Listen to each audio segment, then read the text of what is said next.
पहलगाम में जो आतंकी हमला हुआ और उसके बाद जिस तरह से सेना ने तैयारियां शुरू की, सेना के साथ साथ उच्च स्तरीय बैठक कर रहे हैं पीएम मोदी। और इन सब परिस्थितियों को आज जो बन रही है, कल पूरे देश में 522 से ज्यादा जिलों में एक साथ मॉक ड्रिल कराई जा रही है। डिफेंस की मॉक ड्रिल है, लोगों को किस तरह से बचना है, क्या है, इसको लेकर हम retired major general Shyam Srivastava से बात करेंगे। सर, ये मॉक ड्रिल हो रही है और जो हालात हैं, किस तरह के हालात? देखिए, अगर मॉक ड्रिल सरकार कह रही है, गृह मंत्रालय से ये कहा जा रहा है कि भाई मॉक ड्रिल कराई जाए, इसका मतलब कि हालात ऐसे ही है कि युद्ध हो सकते हैं, युद्ध की संभावना है, इसीलिए मॉक ड्रिल कराई जा रही है। सर, ये पब्लिक की मॉक ड्रिल है, पब्लिक को अवेयर किया जाएगा कि किस तरह से एयर स्ट्राइक होने पर, हवाई हमला होने पर या अन्य तरीके से मिसाइलों के हमले से कैसे बचा जाए, इसको लेके ये पूरी ट्रेनिंग दी जा रही है।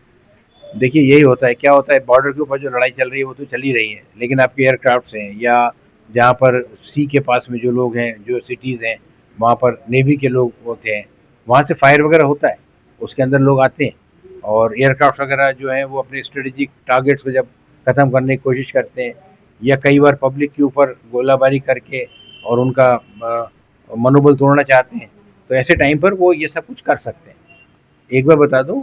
अगर वो ऐसा करने का दुस्साहस करते हैं तो हम लोग पूरी तरह सक्षम हैं, हमारी एयरफोर्स, हमारी नेवी, हमारी मिसाइलें, वो जो है वो उसका मुंह तोड़ जवाब दे सकती हैं और उनको उनको बहुत सारा मतलब खामियाजा भुगतना पड़ सकता है। लेकिन मान लीजिए कुछ परसेंटेज भी वो लोग सफल हो जाते हैं, हमारे यहाँ बम फेंकने के लिए, हमारे यहाँ मिसाइल फेंकने के लिए, हमारे यहाँ अटैक मतलब इस तरह के वो काम करने के लिए, तो दूसरा हमें अपने डिफेंस के लिए तैयार रहना चाहिए। हमारे जो पब्लिक उसको मालूम होना चाहिए कि भाई अगर ऐसा कोई हमला होता है तो हमने क्या करना है, हमने किस तरह अपना बचाव करना है, हमने किस तरह अपने साथियों का बचाव करना है। ऐसा ड्रिल जो है वो सिविल डिफेंस होता है, वो इन सब चीज़ों को लोगों को सिखाता है। उसके बाद टाइम पर जब अगर ऐसी कोई स्थिति बनती है तो बहुत सारे वॉलंटियर सामने आते हैं, बहुत सारे रिटायर्ड फौजी होते हैं, बहुत सारे एनसीसी कैडेट्स होते हैं, बहुत सारे युवा होते हैं, बहुत सारे और लोग होते हैं जो देश से प्रेम करते हैं और चाहते हैं भाई कुछ करें, तो वो सब लोग भी आकर के लोगों की मदद करते हैं। लेकिन मदद करना, क्या मदद करना है, ये भी किसी को पता होना चाहिए कि भाई आप अगर मान लो ऐसा हो रहा है तो घरों से बाहर निकलना है, वहाँ पर अगर मान लो बिल्डिंग टूट गई तो बहुत सारे लोगों को डैमेज हो सकता है, या बाहर कहाँ जाना है, कैसी पोजीशन लेना है, किस तरह आपने रहना है। और दुश्मन को चकमा देने के लिए जैसे कहते हैं कि नाइट आउट हो, राइट आउट मतलब नाइट में लाइट आउट या ब्लैक आउट वगैरह होना चाहिए,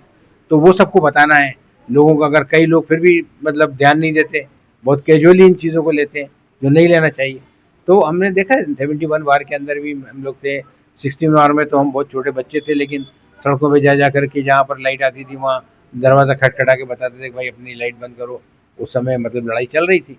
तो ऐसी स्थिति के अंदर इस तरह की चीज़ें की जाती हैं, और अगर मॉक ड्रिल के लिए सरकार की तरफ से आदेश आ रहे हैं करना चाहिए तो किसी को पीछे नहीं हटना चाहिए। सर, पहले की वॉर में और आज की वॉर में, मतलब आज अगर हम हिंदुस्तान और पाकिस्तान दोनों के डिफेंस सिस्टम की बात करें, तो हिंदुस्तान का डिफेंस सिस्टम पाकिस्तान से बहुत ज़्यादा मजबूत बताया जाता है। और जिस तरह के आज हमारे पास एयरक्राफ्ट हैं या जो हमारी सेना आज मजबूत है, उसको देखकर आपको लगता है कि इस तरह की मॉक ड्रिल की जरूरत पड़ सकती है? देखिए, इसमें कोई शक नहीं है कि हम लोग हर तरह से उनसे बेस्ट हैं, बेटर हैं, है ना। हम चाहे वो मतलब आप नंबर ऑफ इक्विपमेंट ले लें, नंबर ऑफ गन्स ले लें, नंबर ऑफ टैंक्स ले लें, नंबर ऑफ एयरक्राफ्ट ले लें, सारा कुछ करके कर दें। लेकिन जब लड़ाई होती है तो लड़ाई दो देशों के बीच में नहीं रह जाती सिमट कर, दूसरे भी कई लोग देश कई बार उसके अंदर आ सकते हैं, है ना। चाइना हमेशा से उनका सपोर्टर रहा है। दूसरा है वार जो है वो बड़े उसके अंदर भी बढ़ सकती है, लेकिन चाहे लड़ाई छोटी हो चाहे लड़ाई बड़ी हो, ये हो सकता है कि आपके पास में ज़्यादा फोर्स है तो आप उनका ज़्यादा नुकसान करोगे, बट वो आपका बिल्कुल भी नुकसान ना करें, ये तो नहीं हो सकता। तो अगर मान लो थोड़ा भी नुकसान हमारे को हो सकता है तो हम क्यों नहीं सावधानी बरत करके उसको और कम से कम कर दें। देश की काफी काफी राज्य ऐसे हैं जो जिनका तटीय समुद्र तटीय क्षेत्रों से लेना देना है, उनको लेकर के किस तरह की प्लानिंग रहती है? देखिए, पहली बात तो हमें मालूम है कहाँ पर है, और हमारी नेवी वहाँ पर हर जगह पर तैनात है। पहले तो वो उनको अलाउ ही नहीं करेगी आने के लिए बहुत दूर से। लेकिन अभी क्या होता है, गन्स की बड़ी बड़ी रेंज रहती है ना, मतलब 150-200 किलोमीटर तक आजकल गन्स की रेंज आ गई है जहाँ से वो कर सकते हैं। और हमारे नेवी के अंदर है, हमारे रडार्स हैं जो ये सब चीज़ें देख सकते हैं, उनको जवाब दे सकते हैं। लेकिन फिर भी उन्होंने 20 गोले मारे और उसमें से एक गोला या दो गोले भी अगर आपके सिटी के अंदर आ गए, सिविलियंस के बीच में आ गए,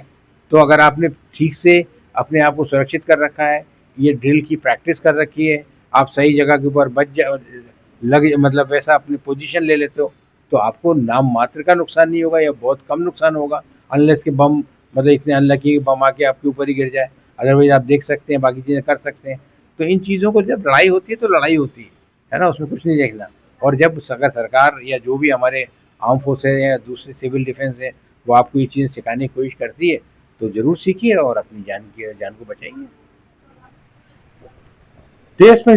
इस समय जो हालात हैं उनको देखते हुए हर तरह की तैयारी सेना द्वारा भी की जा रही है, सरकार द्वारा भी की जा रही है, और अब इसमें सिविलियंस को भी जोड़ा जा रहा है कि अगर किसी भी तरह से